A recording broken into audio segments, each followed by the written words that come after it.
Right. Good morning, everyone. I'd like to call the Skagit Transit Board of Directors for December 2023 to order. The time is now 11 a.m. Would you please stand and join me in the Pledge of Allegiance?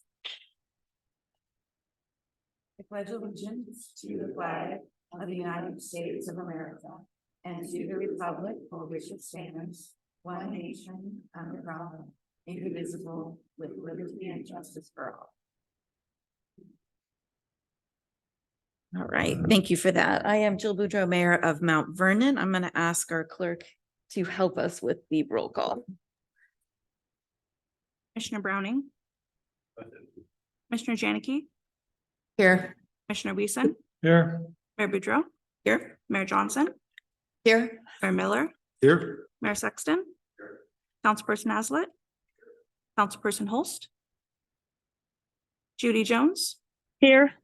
And Colleen Kennedy. Thank you.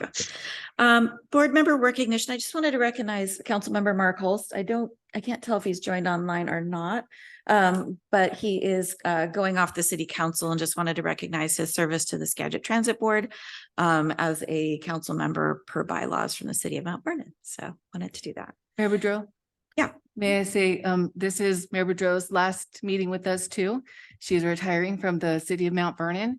And on behalf of Skagit Transit, I would like to present this award to you that I'll walk over to you in a moment. And I would like to personally thank you for your guidance and support over the last 10 months.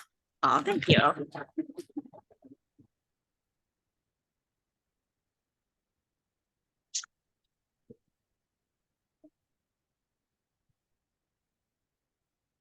Thank you. I did not know that we were doing that. So appreciate it. And welcome, Peter Donovan. Mayor-elect Donovan is here to learn the ropes, at least for this meeting. All right. Item 5 tonight, 5 today is public comment. If there's any public comment, you're welcome to step to the podium, to the microphone. If you would please identify yourself. Comments about 3 to 5 minutes or so.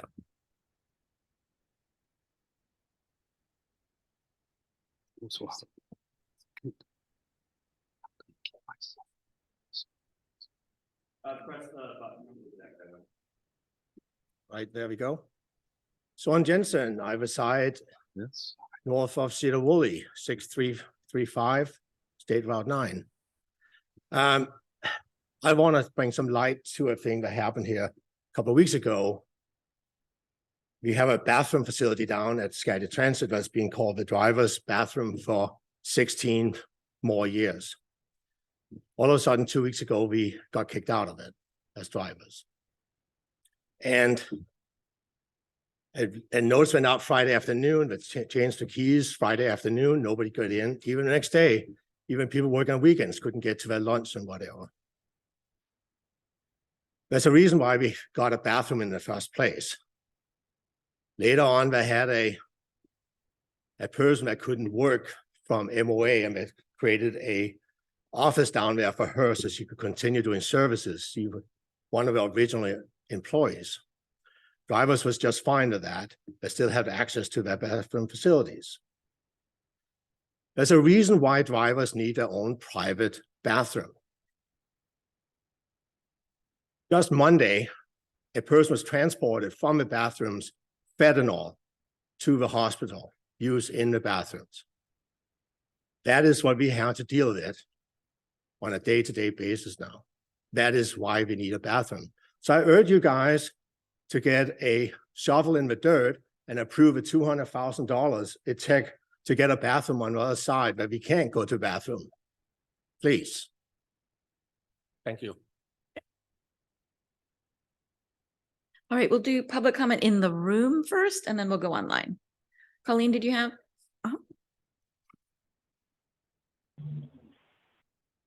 And I have some people here as backup in case I'm stopped after 3 minutes. I'm going to touch a little bit on that, but I was selected to represent the drivers and make sure that their rights are not being violated. Everyone is entitled to have a good work-life balance and to feel respected and valued. I stand here every month sharing how this is not happening currently, as I feel the board needs to be made aware of what is happening. First thing regarding the new bidding schedule. On November 1st at 5:30 PM, Brad met me when I returned from my shift. He said he had reserved this conference room for 1 PM the next day to go over some changes for the upcoming bids and for me to find some drivers to attend. I thought, great, the contract is being followed and we were going to be having a discussion. Oh no, I was wrong. I found 3 drivers to attend last minute and we walked into the meeting and were presented with the bids being done. We were all shocked and greatly disappointed.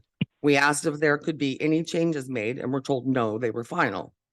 Since that meeting, 2 drivers in attendance complained and the bid was changed to their personal preference, which is negotiating with an individual and not the union, which is unfair to all the other disappointed and frustrated drivers that the route configurations have created.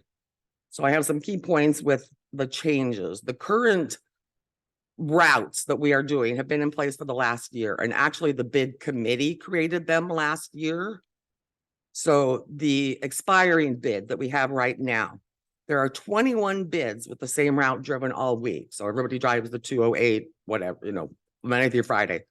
The new bid that starts in January, there's 1 bid with the same route all week. The expiring bid that we have right now, there are 2 bids with 4 different routes driven in 1 week. So like they may do the 202 one day, the 80X another day, etc. The new bid starting in January, there are 25 bids where the drivers are driving 5 to 7 different routes in a week. And there are 7 bids where drivers are driving 8 to 9 routes in 1 week. The expiring bid currently, there are 18 bids to choose from that have a 4-day work week. The current one starting in January, there are 3. The expiring bid, each driver drives an average of 1.93 different routes in a week right now. With the new one starting in January, each driver will drive 5.15 different routes in a week. A couple of examples of what has happened with the remix program that has been created. One particular change is the 207 and 204 have been combined, 2 different routes. The 207 goes to Walmart and Austin Lane, which has a large apartment complex for the elderly. And the 204 goes over to the Skagit Highlands near Highway 9, so completely opposite directions. Currently, people will get on at Walmart with their groceries, pay their fare, and if the bus is continuing south to the station, they'll stay on the bus back to Austin Lane, especially the elderly. Now they will have to transport all their groceries to a different bus at the station and pay a fare again, because that bus, the 207, doesn't continue on. It switches to become a 204, so it would take 2 hours for them to get back home to Austin Lane. This will be very time consuming for the most vulnerable population and cause a great financial hardship on many in our community. Another example is Route 202, and it goes down south by the jail. Has been combined with Route 208, which goes up Riverside and Burlington Boulevard up to Chuckanut from the station. They're now combined. There are many elderly passengers that do not feel safe trying to cross Riverside or Burlington Boulevard, and they'll stay on the bus at Skagit Station until it heads the other direction so they don't have to cross the roads so that they feel safe. Once again, they will now have to change buses at the station and pay their fare again. I can't imagine that any of you sitting here would want your parent or grandparent to cross either of these roads in the dark, in the rain, etc. But now they'll have to. Skagit Transit drivers have always received very high marks and compliments from the public for the customer service we provide. With the changes being made, that will not happen. Passengers will have to pay much more money to get to their necessary destinations, be it doctor's appointments, grocery stores, banks, etc., and continually change buses. Skagit's motto is safety, service, and schedule.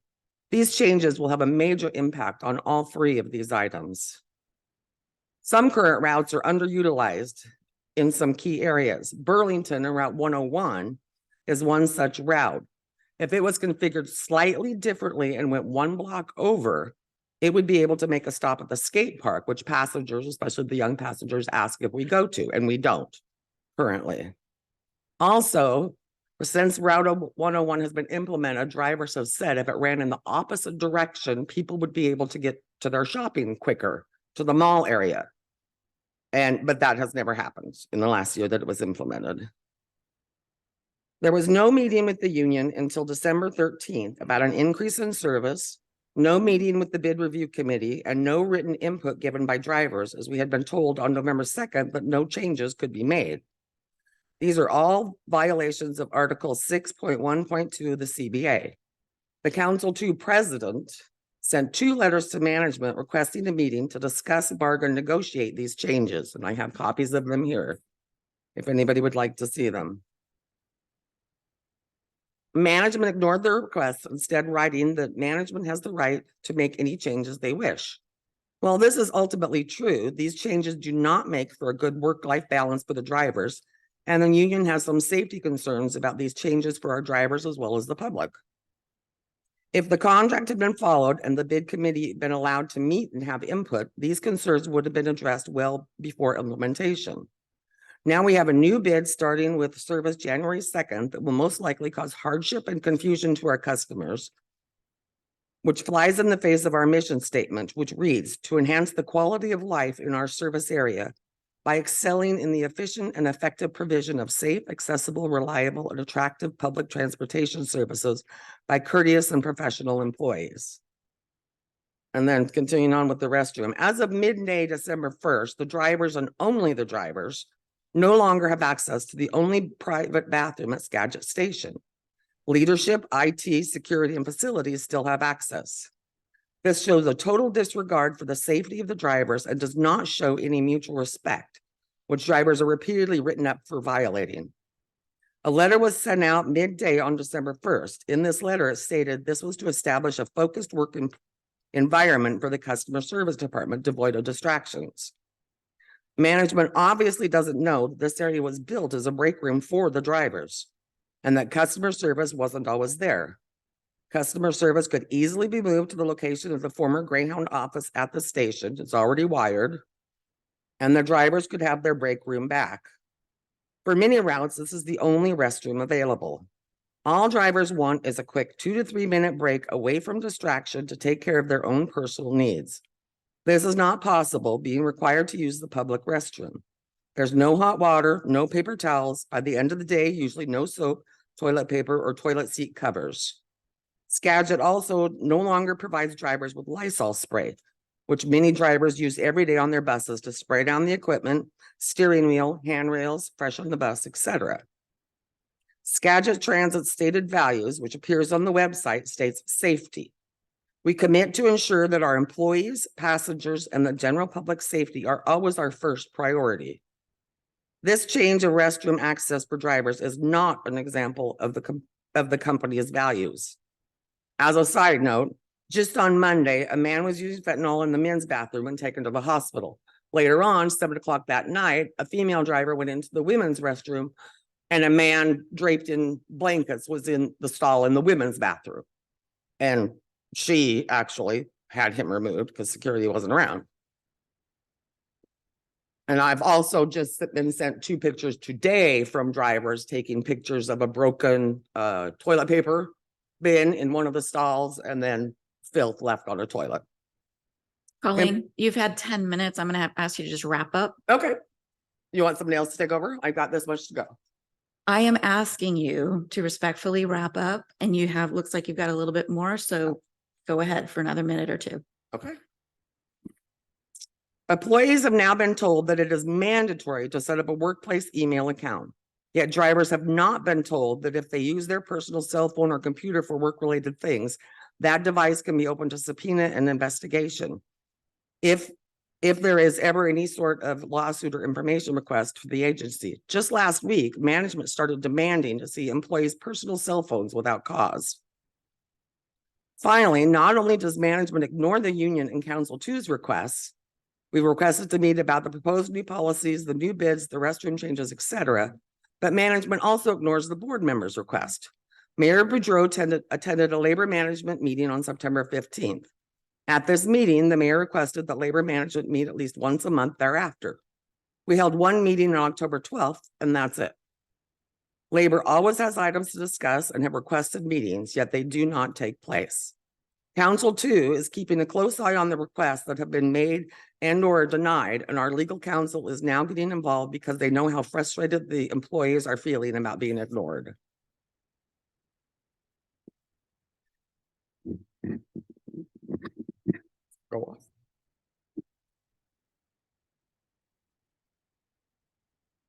All right, additional public comments. Anyone here that's in person, you're welcome to step to the podium. Please state your name, and I'm going to limit your comments to 3 minutes. This is a business meeting. Make it very clear that any union operational complaints have no authority for the board of directors.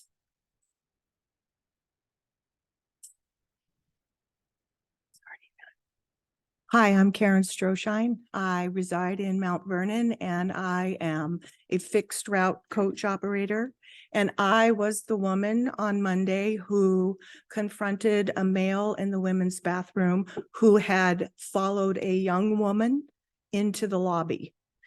He was filthy, dirty, draped in blankets, and this is not a one-off. This happens every day throughout the day. We are now forced to use the public bathroom where we can't get away from the public. I can't step off that bus and use the toilet without being asked by someone, what route do I take? Where do I go? And I'm a customer service oriented person and I feel the need to answer the question. But I also have the need to relieve myself. And I have medical needs where I need a private bathroom that has a sink in it. And I won't go into details. I am concerned about communicable diseases. I was there that day. The man smoking fentanyl in the bathroom overdosed. He was smoking fentanyl, which makes fumes go everywhere. The deep cleaning that was done was spraying Lysol. 2 years ago, I had a stalker at Skagit Station who was always confronting me in the lobby. My only safety to go to the bathroom was to sneak in to the break room, it's now called customer service, and lock the door behind me and go relieve myself. Security was never around. Skagit Transit Management did nothing about it. That was terrifying. I had a passenger assault me on a bus. Skagit Transit did nothing about it. However, they want to use that tape on how I de-escalated as a training tool. Please, please allow us to go to the bathroom in our most vulnerable moment and do it in privacy. I don't know about you, but I want to poop in private, not with an audience. I want to be able to wash my hands in a sink that has soap and hot water without vomit in it, without a homeless person washing their clothes in it. I don't think it's too much to ask. I don't feel respected. I feel violated and I fear for my safety because Skagit Transit's security doesn't even check the bathroom for the women's facility in the evening. And I work during the dark. So please, that would just be the decent thing to do. Skagit, and I'll end with this. Thank you, Mayor. Skagit Transit's current policy and procedure states our Skagit Transit policies and procedures, harassment and discrimination involves behavior that is personally offensive, fails to respect the rights of others, negatively impacts morale, therefore interferes with our work effectiveness. Harassment or discrimination may take different forms. Whatever form it takes, it is insulting and demeaning to the recipient and will not be tolerated by the agency. I feel negatively impacted. I know, because I'm also an at-large member for the union, and this is not just my voice. Morale is in the toilet, literally and figuratively. We are humiliated that we can't go to the bathroom in private. I don't think it's too much to ask. Thank you. Thank you, Karen. Right, anyone else here? Go ahead.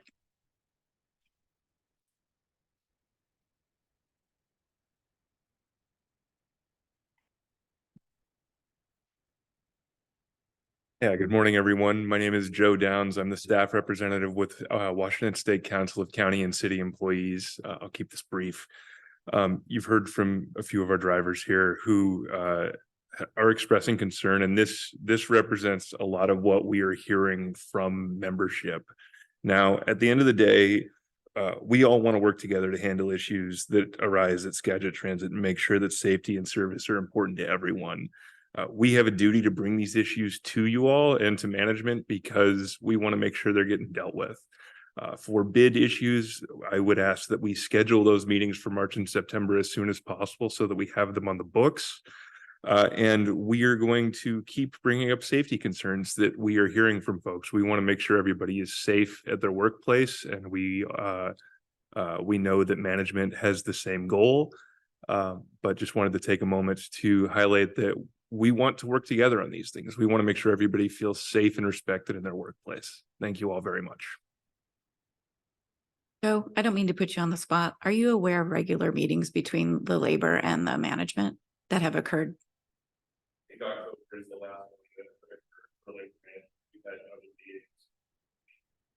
So there has been communication. Correct, thank you.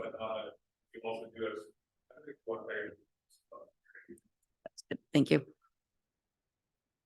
We also do have demands to bargain in on a number of different issues, including draft manual changes, the change in access to the bathroom. And I'm sorry, there's one more that I can't remember off the top of my head. I'm happy to provide those if you'd like to see them. Thank you. Thank you, Joe. All right, anyone else here present? You're welcome.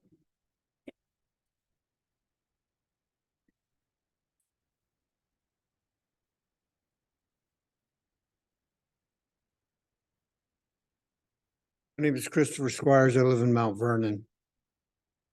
When I first started working at Skagit, the company was really family oriented. There was somebody you could go talk to, and they would, whether they could do something about your issue, they would at least listen and make you feel heard. It seems now I work in the most hostile environment I've ever worked in my life. When I ask somebody about something, they're so afraid to give an answer because they're worried about losing their job. And the only response is, well, we'll just take everything from them. Anything that we had that created morale, that made people feel good, gave us things to talk about, has been taken, has been removed from us. We've been written up for the smallest thing. And then, let me back up here. So when things have been taken, there's a paragraph about, hey, you're no longer going to be allowed to do this. And then there's a page this long with all the threats that's going to happen to you if you continue that. That's threatening to me, that I have to feel that I'm walking on eggshells every time I walk into work. I deal with public that is not always the most pleasant. So I'm already on edge.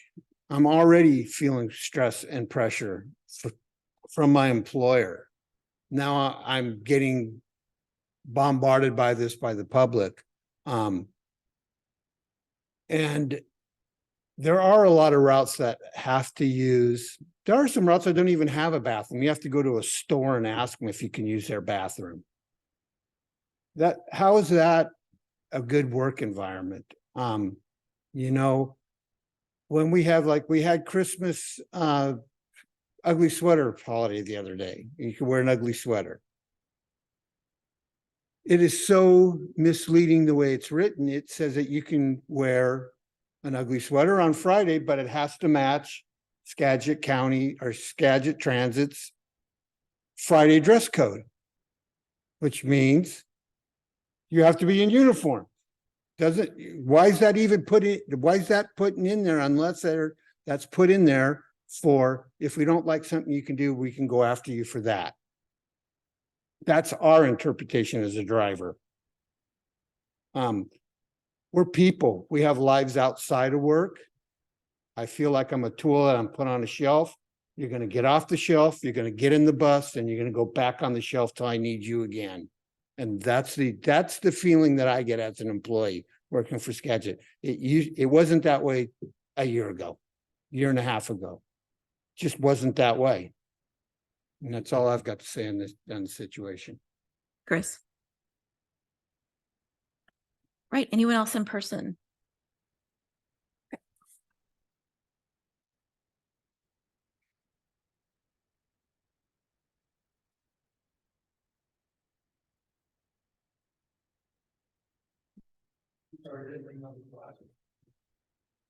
On to read. No worries. My name's Eric Stroshine. I'm from Mount Vernon. I was a Seattle firefighter for over 33 years. I've been a part of a union for that long and was very active in my union. What I currently see and hear, I just shake my head. I really feel that that the union has many things that they are bringing to management and the board here, and they're not being listened to. It's interesting. I was reading through the mission statements and the values, and one of the values is safety. And so it says, we commit to ensure our employees, passengers, and the general public safety always our first consideration. If that's your first consideration, what are you doing? I mean, I'm a taxpayer and I help fund Skagit Transit, and I'm going, wow. I've worked with Metro down in Seattle for years. I worked on one of the busiest aid cars in the city, and we had to deal with overdoses and vomiting people and other medical emergencies on buses. And most of those people shouldn't have been riding that bus. I mean, you have people that have feces that are dripping down their legs and urination, or they'll even sit in the seat and urinate. And that bus truly needs to be put out of service and have a decontamination done, because these people are walking biohazards. Let's see, there's a couple more. Oh, that's not what. Here we are. Another one of the values is teamwork. We commit to actively blend our individual talents to achieve world-class performance and service. I don't see any teamwork between management and the union at all. If I understand it correctly, all these changes to their bid system were made with zero input from the union. And the funny thing is they actually have supposed to have 4 mandatory meetings every year specifically about bids. None of those are happening. Of course, under core business goals, it says,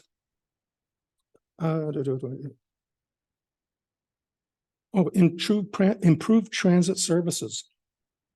When you have, as the president of the union said here, an elderly person that ends up right now, it costs them basically $2 to get to Walmart and back to their home. Now it's going to cost them $4. That makes no sense to me. That is not being thoughtful of your passengers. The interesting thing is, and my view is, without the drivers at Skagit Transit, you don't have Skagit Transit. Nobody else there is going to have a job if you don't have your drivers. They should be your first consideration. And everything else can be contracted out. You don't need to have your shop. You don't need to have your secretarial staff. You could probably get somebody to manage the whole thing, a company to do it, and all you need are your drivers. And so they are the most important employees that Skagit Transit has. So, thank you. Thank you, Eric. All right, seeing no one else in the room, we'll move to any comment online. If you could be very helpful if you turn your camera on or raise your hand so you can indicate if you wanted to speak. Looking at the screen, I don't see any. Don't see any comment on. All right. We're gonna move along then. I had informed management and Mayor Miller that I have a very hard stop at 11:40. So we're gonna see how far we can get into the business meeting. I think to close up the public comment, here's what I would like to say, and I'm gonna ask Joe Downs to help out maybe with this at some point. This is the business meeting of the board. We're here to do things like adopt budgets. It is not a place to dialogue and debate how operations occur. But there is labor management role in this. And so what I have heard is a lot of misinformation and public comment. So I can see that there is frustration amongst employees if they're not hearing directly from, say, the management to answer some of the questions and the way the decisions have been made. That's my suspicion that's occurring. Without emails, you don't get that direct communication. And so what I'm going to propose moving forward, and I won't be here, of course, as the chair, but that Joe work with management and the guild president to please put in writing all of them. List, if you have 40 of them, that's fine. But management has to have the opportunity to provide answers, documentation, and proof so that everyone can be on the same page with the communication. So as leaving board chair, I'm going to suggest that that be developed. I'll leave that in Mayor Miller's hands from the board representative. All right, moving on to consent and action items. There are items A, B, C, D, E, F, G, and H. The board may realize that I asked to put on a few things that we do every single year. You can certainly pull out any item that you'd like to have discussion about. But I do have all those items to take with one action on a consent agenda. Ron, go ahead. Mayor Vidro, I downloaded this earlier and I ended up getting another update on our agenda on Thursday or yesterday, I guess. And so can I read through everything the first time, and so I didn't get the last E and F and G and so forth. So is there a way we can, those updates to make sure, what I needed to read extra that wasn't in the first time, so I need to look at that? Or do I have to go back and read the other 47 pages? So that it's helpful to me if I get everything Thursday or Friday, but if I can't, give me the extra ones that are just coming. And so I don't have to read the whole thing over again. So thank you for that. Yeah, no worries. And I totally understand. Those ones were actually in, I just consolidated them back up into the consent. So I think Mayor Miller going forward will take a different approach and add more things so that you do get it all like lumped into that in one packet. But there were two different downloads. One was 33 pages, one was 47. So I don't know what was different on them. Okay. So. The presentation, we included the presentation in that you guys got in December in here. That's it. Okay. All right. What's your pleasure on the consent agenda as presented? I'd like to make a motion to approve. Thank you. Was that Steve? Sorry. Motion by Julie and a second by Steve. All those in favor, please say aye. Aye. Any opposed? Same sign. Motion carries. Thank you. Under item 7A is our monthly budget update report for October.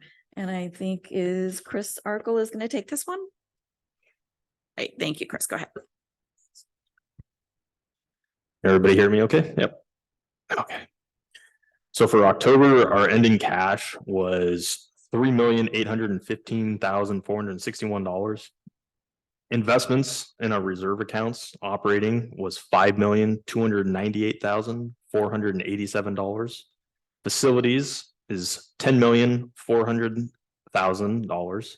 Capital replacement was $4,803,000 and $803,843, and non-designated investments were $1,587,246 for a total of $22,089,576.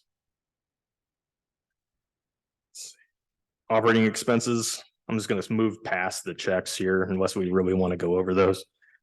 Operating expenses were $1,963,038. Capital expenditures were $252,347 for a total outflow of $2,215,385.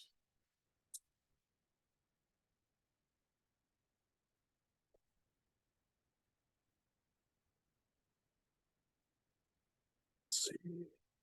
We were. You don't need to talk. Okay.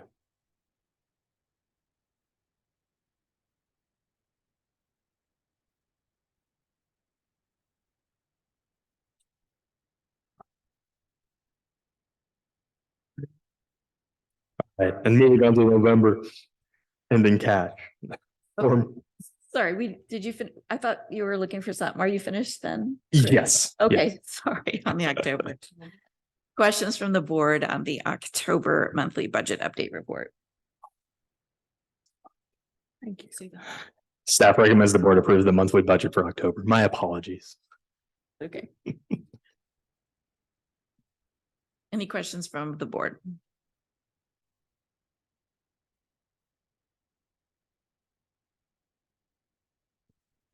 I move Oh, to go ahead, approve, Ron. I move to approve the October budget. Second. Okay, motion by Ron and a second by Matt. All those in favor, please say aye. Aye. Aye. Any opposed, same sign. Motion carries. Thank you. All right, next up, November budget report. Go ahead, Chris. Okay, so budget report specifically for November, I'm gonna go into a little bit more detail here. So sales tax, we collected just shy of $1.5 million. Grant revenue, we recognized roughly 210 federal capital. And for federal operating, we pulled in $1.3 million. We didn't have any of that in October. Fair revenue for November was $57,644. Capital expenditures, route improvements were $3,540. Revenue equipment was $281,180. Service equipment was $229. And then we spent just shy of $75,000 on MOA 2. And then we had just over $5,000 in office and furniture equipment. Ending cash was $4,532,799. Our capital reserves for November operating was $5,320,000. Facilities was $10,400,000. Capital replacement was $4,865,707. And our non-designated was $1,593,705 for a total of $22,179,459. Staff recommends the board approves the monthly budget report. All right, thank you, Chris. Any questions for Chris on this item?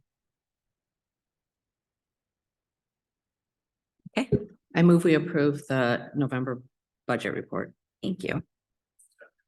Motion by Lisa. I'll give a second to Julia. All those in favor, please say aye. Aye. Any opposed, same sign. Motion carries. Thank you. Item C is the approval of a resolution 2023-10. This is a 2023 budget amendment. I'm going to pass that back to Chris.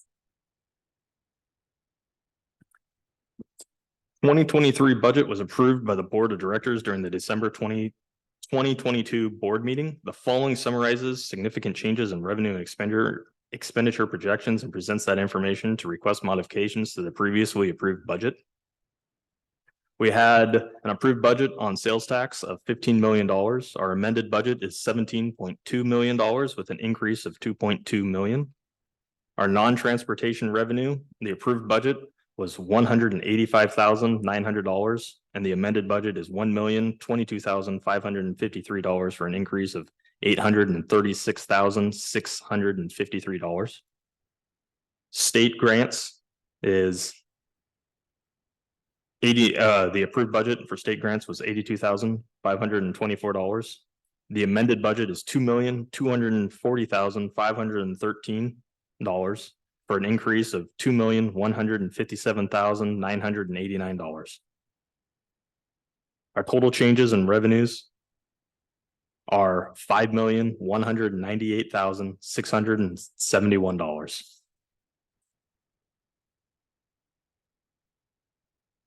Significant operating expense changes.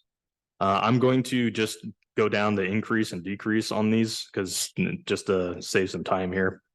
Salaries and wages, it's an increase of $210,623. Benefits, an increase of $549,226. Security services, an increase of $182,334. Ultra low sulfur diesel fuel, an increase of $48,753. Revenue parts, an increase of $111,030. Small tools is a decrease of $101,429. Small computer equipment, an increase of $90,000, or excuse me, $90,664.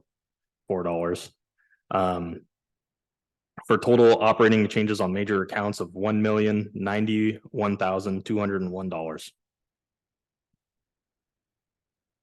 Significant capital revenues, an increase on state capital contributions of $1,568,000, an increase on federal capital assistance spent on operations of $811,723.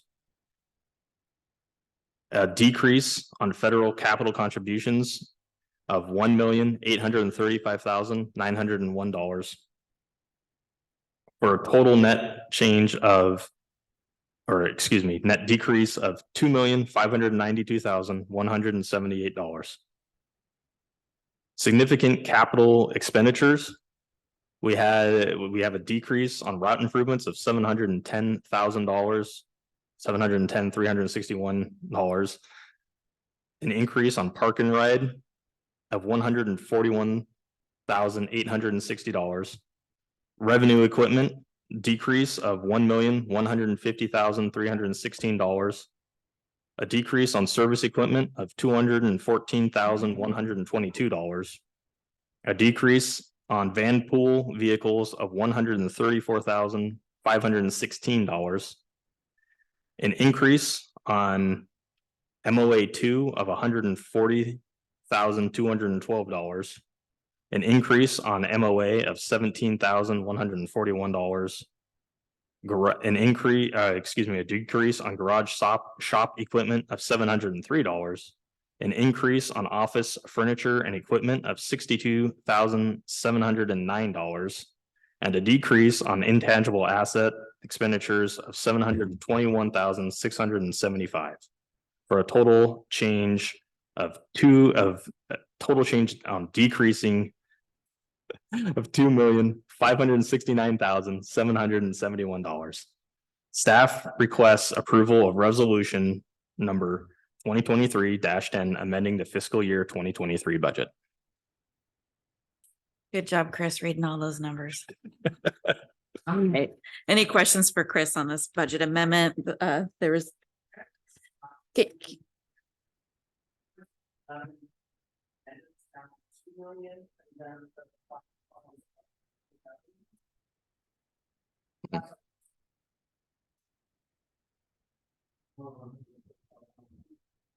Yeah, that number should have been updated on what was sent out. We changed that. That should be significantly different.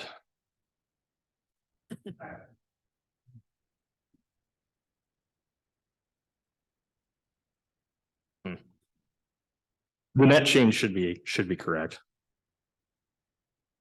The net change is what we're adopting. I think what's important to note on this is that we're ending 2023 with a surplus of about $2.5 million, which we're going to roll over into our 2024 budget.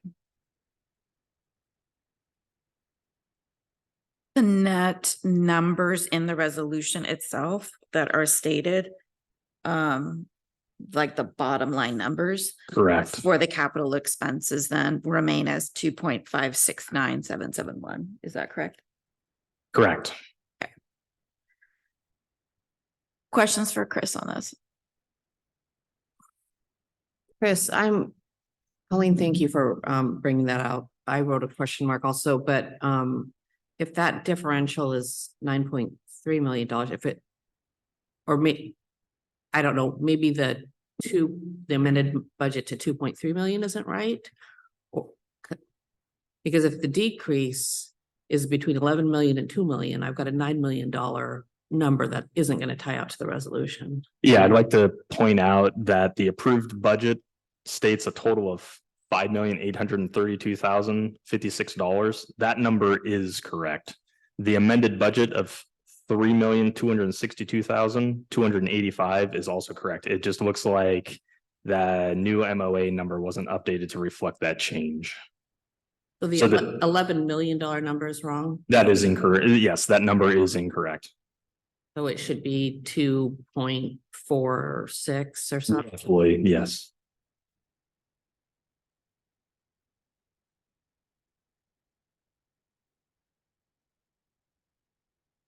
And then just a further question on the capital changes as we are reducing the revenue equipment, the service equipment, the van pools, the route improvements. Are these things that are just not going to be done? Or are they were these pushed into 2024 to do as capital improvements in 24? Most were moved into 2024. Thank you. All right.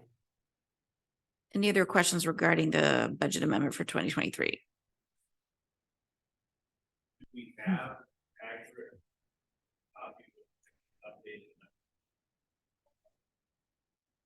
I think the resolution that you're asked to adopt reflects the correct numbers as written overall. Yeah, that is correct. The packet information has the MOA breakout.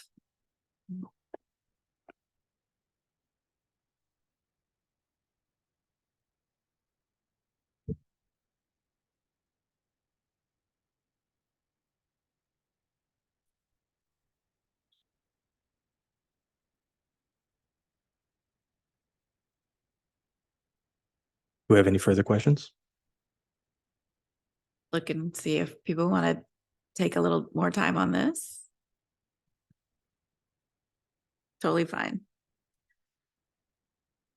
Something that we could actually bring back with all the correct figures in place. I realize the resolution, according to Chris, has all the correct, but given the confusion that we're having with the information prior to that was presented,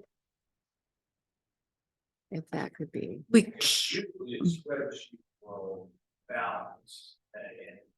Correct. I'm not real.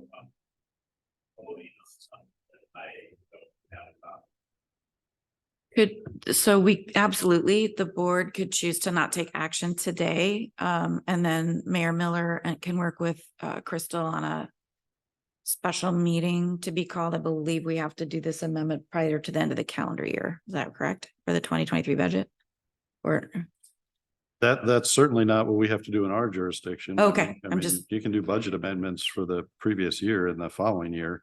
we So if we- generally call meetings in Mount Vernon, but whatever the board's like to do. Yeah, we have 60 days open to post any final budget amendments by county. I don't know. Okay. If that is just because that's what our auditor wants, or if that's, but we utilize 60 days to do another budget amendment. Okay. My understanding, the issue is that $11 million, if that's the only issue that's in the packet and the resolution that the board is voting for is, the specific resolution, if those numbers are correct, the overall operating budget and the capital budget changes, then I would be comfortable voting for that, and we update the minutes to include the packet. The with resolution's changes. correct. Perhaps That's just me. an in-between would be to approve the resolution and request that the page 6, 15 and 16 that were presented as information are actually attached in corrected form to the resolution. It's a good idea. Okay. Is that a motion? That's a motion. Okay. I'll second that motion. All right. Motion by Lisa and a second by Matt. All those in favor, please say aye. Aye. Any opposed, same sign. Aye.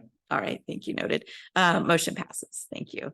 All right, now that I'm super late to my next commitment, I'm going to go ahead and leave the meeting. I'm going to pass the baton to Vice Chair Matt Miller, and he'll present the next items. Okay, Thank you, Joe. thank you, Mayor Boudreau. And next item up is item 7D. This is approved resolution 2023-11. This is the 2024 budget.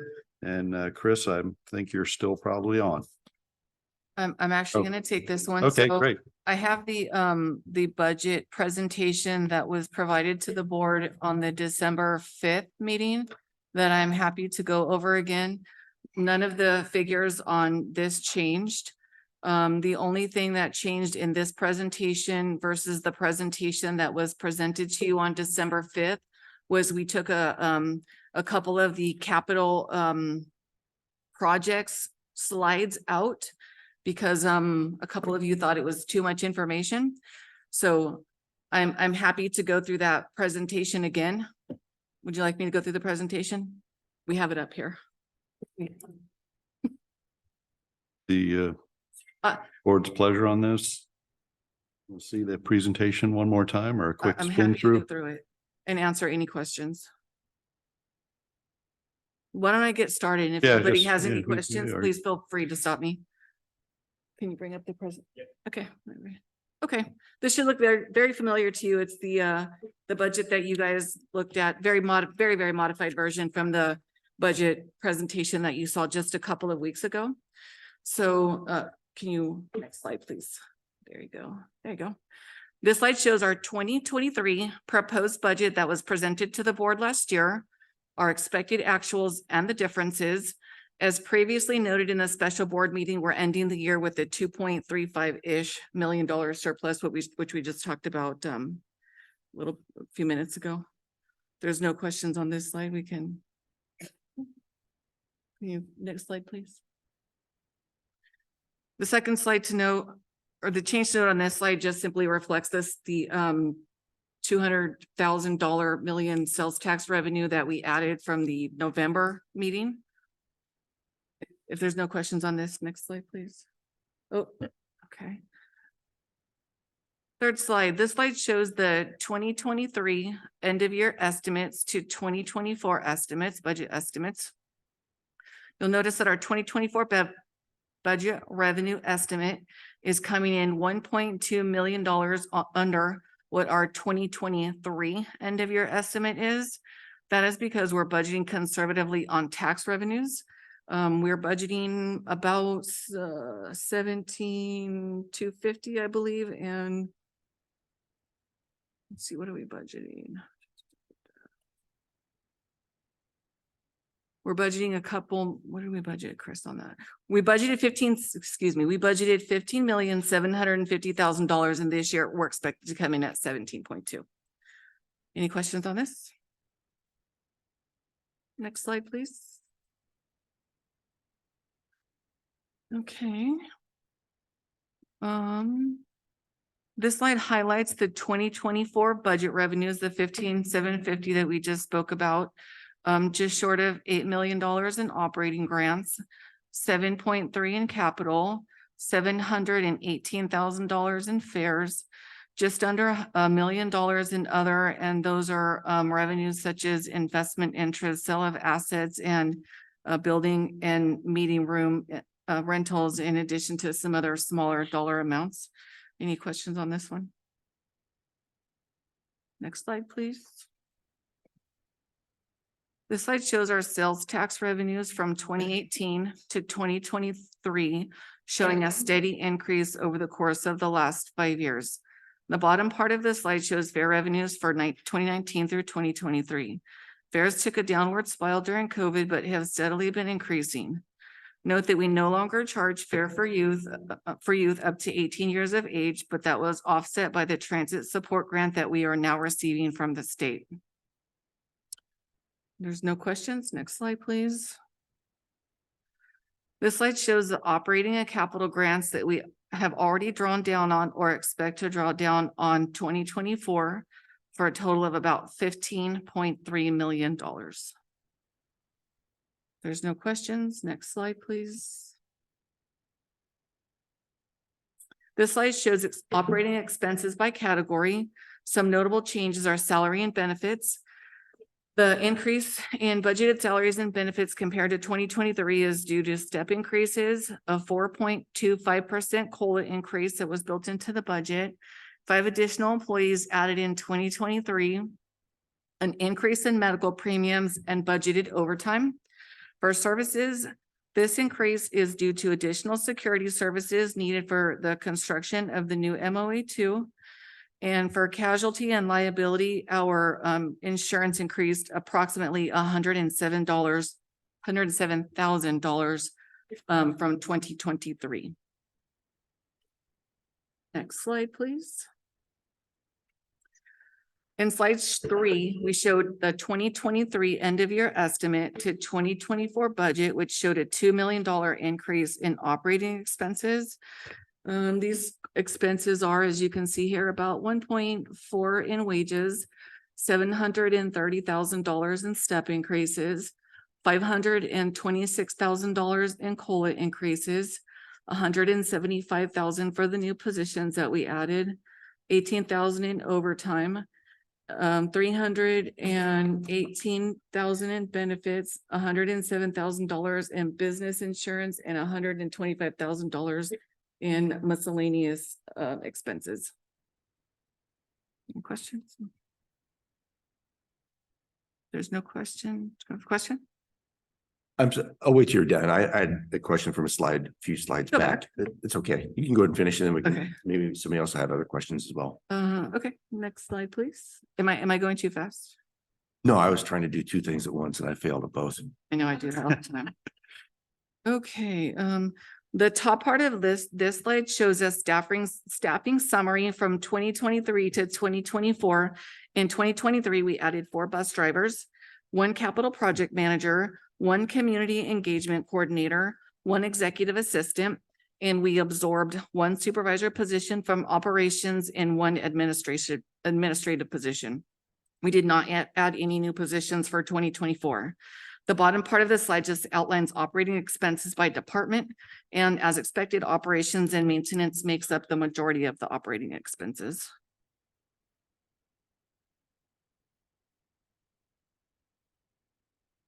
Slide, please. Thank you. This slide shows all the 2024 capital requests. We've got a lot of capital expenses in 2024. Can you make that a little bit bigger? Thanks. 4.2 almost in fixed route buses, fixed route and paratransit buses, 6 replacement vans, 1 expansion, 1 replacement, and 2 transit 15 passenger vans. This actually, we're doing 1 staff vehicle. I believe that's going to security. We're not going to do the operations one. It's not budgeted there. Shop is getting a tire machine. We've got some route improvement software that we're hoping to purchase this year, some bus shelters, the Skagit Station park and ride, so DR fire suppression system. I think we spoke a little bit about that. We're in the process of developing a continuity of operations plan. We're, as you know, all in the flood zone, so the plan is to get equipment to, oh, I jumped down to but IT. The plan is to have equipment that's at MOA2 out of the flood zone. Emergency alert system, that's also part of our continuity of operations plan for COTA cameras for MOA, Arctic Wolf, and MOA core network upgrades for redundant services. I kind of combined those 2. And then we split out MOA2. We've only budgeted 1.4 to finish off phase 1. And then we budgeted $2.6 million, which actually is in your budget or the packet for you guys to approve today for A&E. We have not budgeted for phases 2 and 3 yet because we will not know what those costs are gonna look like. We're not gonna have a better understanding until the architect is done finishing out the A&E for phases 2 and 3. Any questions on that? Okay. Next slide, please. Grant funded capital projects. We have about $5 million in capital projects. Not including MOA2, about 4.5 of those are grant funded. $500,000 is being funded by local funds or other fund grants that we can match with. MOA, as I spoke about just a few moments ago, is budgeted for $4 million next year. 2.6 is grant funded, leaving us an out-of-pocket expense of $1.37 million. Next slide, please, if there's no questions. This slide just shows funds that are, I would like to point out one correction on this slide. When we presented this to you guys originally, it said unfunded capital projects.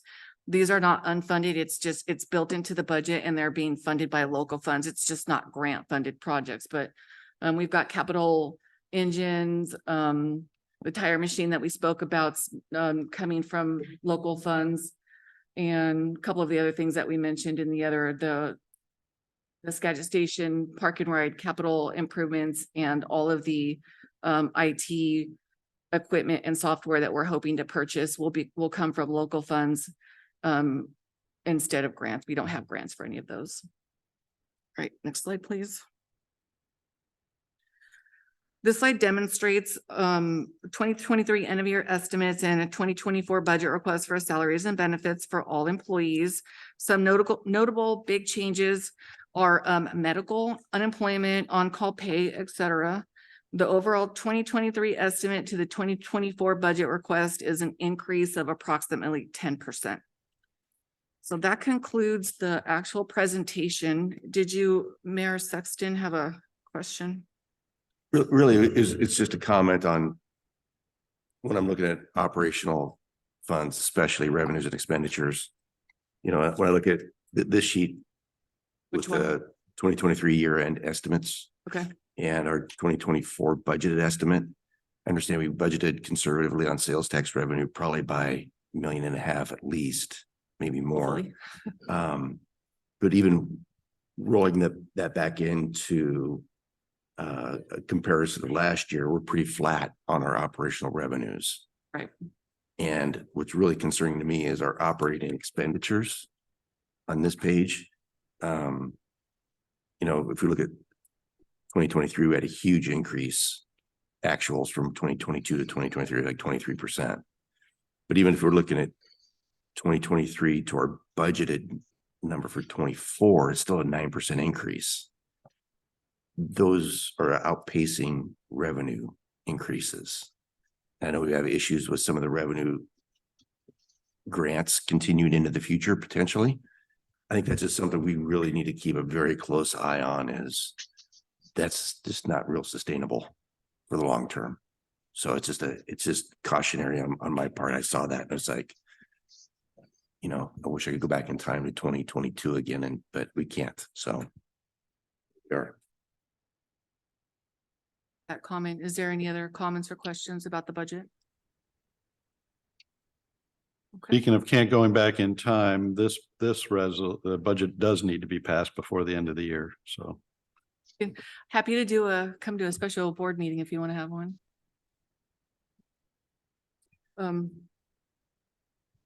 Staff recommends approving resolution 2023-11 for the fiscal year 2024 budget.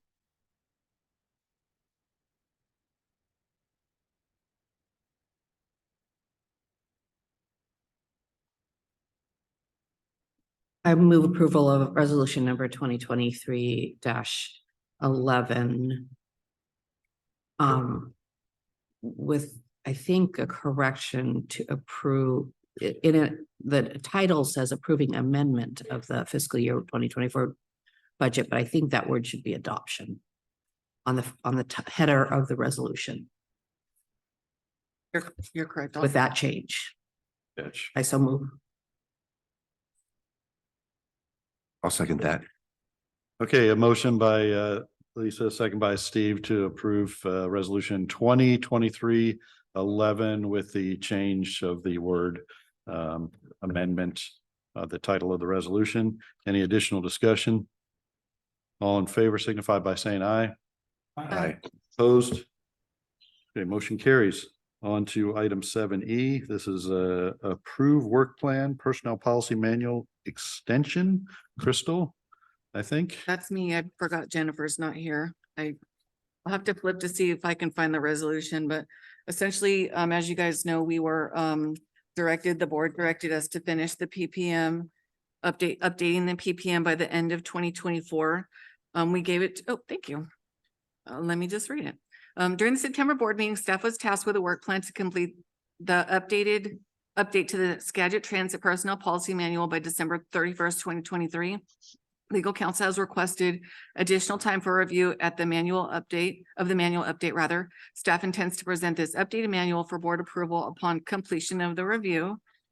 Staff recommends approving an extension to the work plan to provide an appropriate review of this guidance document. Thank you. Questions, comments? Motion?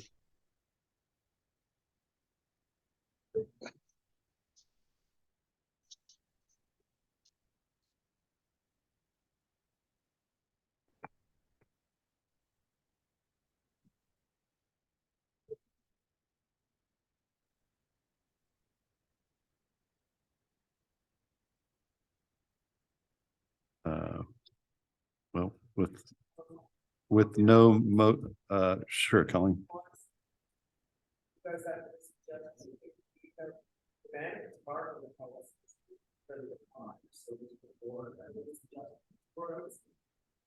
had 72 pages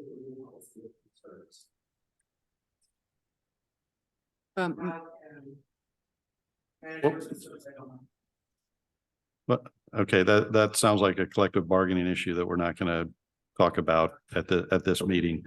So do I have a motion for this one, or if there's no motion, it will die, but clearly we're not, the staff is not ready to have updates to the manual by the 31st.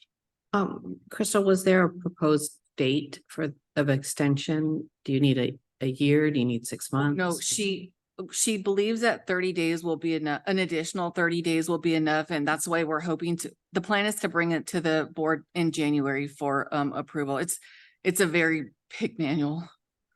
Are there aspects of the personnel policy manual that have to be bargained or will come up in these labor meetings? So the CBA says that we have to give AFSCME notification, like a 30-day advance notice, the policy 30 days in advance, and that they have the right to provide comments on it, but that management reserves the rights to take that into consideration and then make the changes. Well, given that, I move to approve an extension to provide the work plan until June 30th, 6 months. Second. Okay, a motion by Commissioner Janicki, second by Mayor Sexton to approve an extension to the work plan personnel policy manual extension to June, 6 months. So We hope it doesn't take that long. but again, I think it'll be an opportunity to make sure that any collective bargaining issues that might factor in. All in favor signify by saying aye. Aye. Aye. Any opposed? Motion carries. Next up is item 7F, approve A&E services agreement 2318 for MOA2 design phase 2 and 3. Crystal, I'm guessing this is still you? This is me again. On June 22nd, 2023, Skagit Transit was awarded by the WashDOT rideshare program award to purchase 7 replacement and 4 expansion vans. Am I reading the wrong one? Nope, we're on The A&E.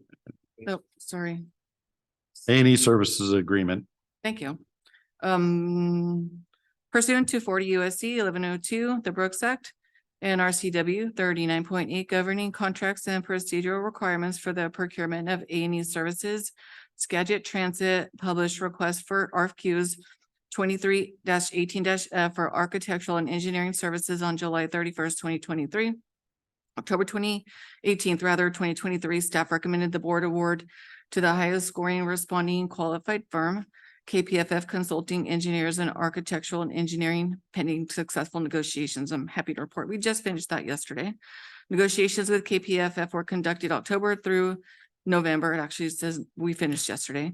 Fees and adjustments of the hours of work under the contract to fit within the range of current funds available for the work advertised. The agreed upon engineering fee to provide services for the 90% design of phases 2 and 3 MOA 2 facility is just over $2 million. It is anticipated the contract will be amended in early 2024 to add the design services to 100% completion when additional federal funding can be obligated. Staff performed a cost analysis of KPFF's rates and those of their subcontractors. Sufficient level of detail was required to perform a thorough analysis of its billing rates for compliance within 48 Part 31. Their rates are reasonable based on the outcome of the cost analysis. So award amount, just over $2 million, grant funds, 1.6, local funds, just over $400,000. Recommendation, a fair and reasonable price was negotiated. Skagit Transit recommends that the A&E Service Agreement 23-18-F be awarded to KPFF Consulting Engineers. Oh, I had already marked that one. All right, questions for Crystal on this one? Just a quick question. So in one of the slides of the budget presentation, down at the bottom, there was A&E project was listed at 2.6 million. Yep, and that stays, that is actually correct. So there's about $500,000 to $600,000 in grant funds that we are not, we don't have pre-award authority on. So as soon as we get and that's why we asked KPFF to change when we were going through the negotiation of the contract, to change it from 100% to 90%. So once those other funds become available, so that's why we're asking you to approve it now. And then, of course, we'll have to come back to you once we get the grant money award for that. But yeah, that $2.6 million is correct. So we'll be coming back to you for the other like $600,000 after those funds become available to us. Okay, thanks for clarifying. It connects the dots for me. Other questions? All right. I move we accept the recommendation to award an A&E service agreement number 23018-F to KPFF Consulting Engineers. Second, or a motion by Commissioner Janicki, a second by Councilmember Aslett to approve the A&E services agreement as presented. Any additional discussion? All in favor signify by saying aye. Aye. Opposed? Okay, motion carries. Now we're on to item 7G, approved purchase of 7 replacement and 4 expansion vans. And normally I think I'd look to Greg, but I don't see. Failed on me today. So Okay, Crystal. the one I jumped the gun on a few minutes ago. On June 22nd, 2023, Skagit Transit was awarded the WashDOT Public Transit Rideshare Program Award to purchase 7 replacement 4 expansion vans. This 80/20 biennium grant for 2023 was awarded in the amount of $487,087. Skagit Transit maintains a master contract usage agreement with the State Department of Enterprise to utilize their competitive contracts for various items and services in accordance with state and federal procurement regulations. Washington State Vehicle Contract number 05916 is available for the purchase of 2024, 15 passenger Ford Transit vehicles, as well as 2024 7 passenger Chrysler Pacifica vans. Skagit Transit has generated through WashDOT a quota of $56,779,000 per passenger van from Bud Clay Ford and $43,880 per 7 passenger van from Northwest Dwayne Lane. SCAP Transit is asking the board for approval to purchase 7 replacement vans and 4 expansion vans through Washington State DES contract RFP number 05916 for vehicles. The budget impact would be $566,215, of which $451,304 is grant funds, $14,911 is local funds. Asking that will the board pass this resolution or this request.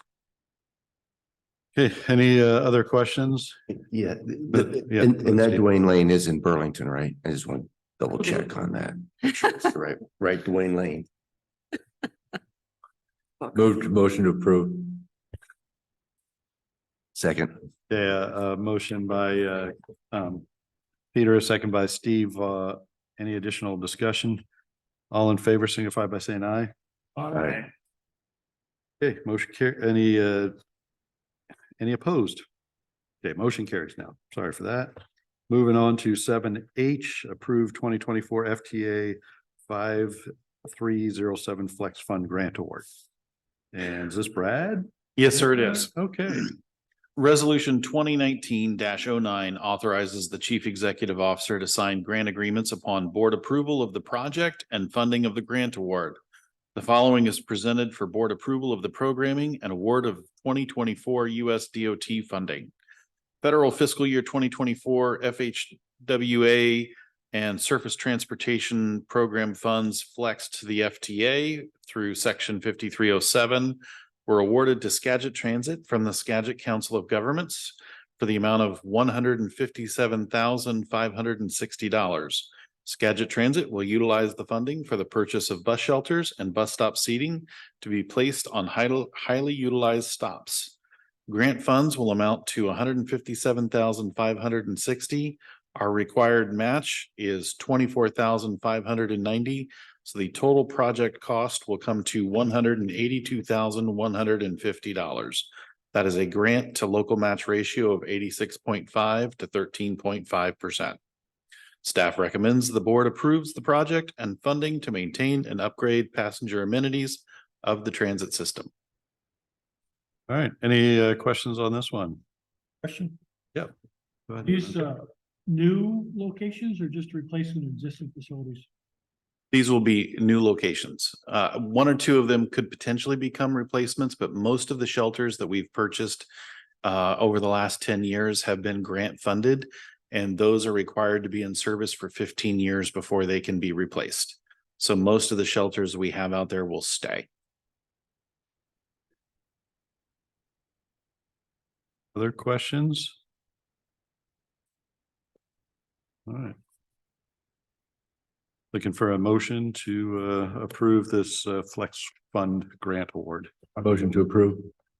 Second. Motion by Commissioner Browning, second by Commissioner Janicki to approve the FTA Flex Fund Grant Award as presented. Any additional discussion? All in favor signify by saying aye. Aye. Opposed?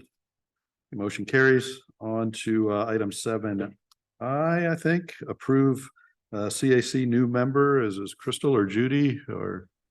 This would be me. Or Brad. Again, sir. Obviously. The Skagit Transit Community Advisory Committee has received a new application for membership. The CAC has met with the candidate and is recommending the following citizen be approved to be a CAC member. Daniel Kihangyu, and he is from Burlington. At its December meeting, the CAC moved to recommend approval of this application for a new member. Staff recommends approving the new member. Okay, any questions? Motion? I'll make a motion to approve the new CAC member. Okay, a motion by Mayor Sexton, a second by Councilmember Aslett to approve Daniel as a new CAC member. All in favor signify by saying aye. Aye. Aye. Any opposed? Motion carries. All right, and now I think I'm on to item 8, unless I missed any of the action items. Okay, so information items 8A. Commissioner Janicki, did I miss something? I may be missing something, but the bylaws. Bylaws, yes. Those were Yeah. forwarded to us. Mayor Boudreau asked that those be put off until next month because of the length of the agenda for this month. Okay, Yeah, again, we'll would work like on to making ask- sure we get the agenda items squared away in time to inform the board about what's on the agenda, because I'm even having trouble. This is Judy Jones, Oh. and I would like to respectfully request that be put then at the forefront, because we do need the board to pass the bylaws so we can conduct some further business with the CAC. And as of January, that will have been put off for 2 months then. So we do need this handled. Okay, thank you. So Crystal, correct me if I'm wrong, I'm over to 8A, which is the CAC November report. Is that correct? Okay. CAC report. Judy. Okay, well, but yes, and I'm sorry, I didn't mean to interrupt you there. I just want to make sure to get that in. The CAC November report, one of the things I'm going to say about this, I had three quick things, one of which is being tabled. The only other thing to report really to highlight is the fact that the 2023 slate of officers were voted in by acclamation for 2024. So yours truly is serving again for 2024, along with the other officers. And then the other items basically have all been dealt with except for the bylaws. Respectfully submitted, Judy Jones. Thank you, Judy, and thank you for continuing to serve in that capacity. I appreciate that. 8B is CAC December report. Do we have that as well? Well, those were the three items between Okay, November and you got 'em. December, and we still can't do anything about the bylaws. So respectfully submitted, Judy Jones, Chair. Okay, thank you. Mr. Chair, Yep. just Commissioner Janicki. considering the urgency of the bylaws, when we do meet in January next month, I'd like to request that we have legal actually look at those bylaws. And the reason for it is we spend a lot of time approving the appointments to the board or to the CAC. And it doesn't seem like a logical process for then that the board, the committee itself could dismiss members. Basically, that's what the red lines were about, you know, for people not showing up, that a majority of the members present could drop membership off of. So it doesn't seem like it follows flow. If this board appoints and the committee can dismiss. So just run it by legal for a process question there. Yes, ma'am. Does that make sense? It does. And this was just about They keeping the work really core. well together, Yeah. but that might not always be the case. And I can imagine pointing people to boards and then finding out that the board itself can get rid of the people I've appointed. It could be a bad setup at some future date. All right. This is all about quorum, about keeping a quorum.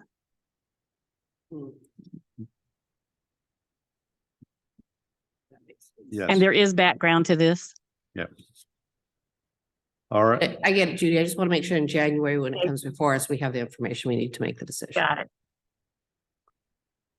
All right. 8C, October ridership. And if you want to go right into October and November ridership, that would be fine as well. I would just say that we have been enjoying 2 months of fairly strong ridership, and we are looking at somewhere between a 23 to 24% increase in fixed route for the year. We're looking closer to 25 to 26% increase on paratransit for the year. Should be the second year in a row we've gone over the 20% mark with paratransit. And pending your questions, that's all I have for ridership. Any questions? Yeah, Colleen?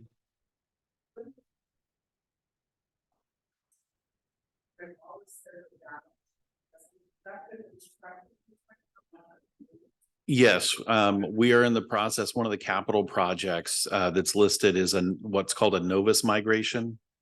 And there's some other upgrades to the streets, which is our GPS CAD AVL system. Once we'll be able to do that, then we'll be able to get a better idea of our fixed route on-time performance.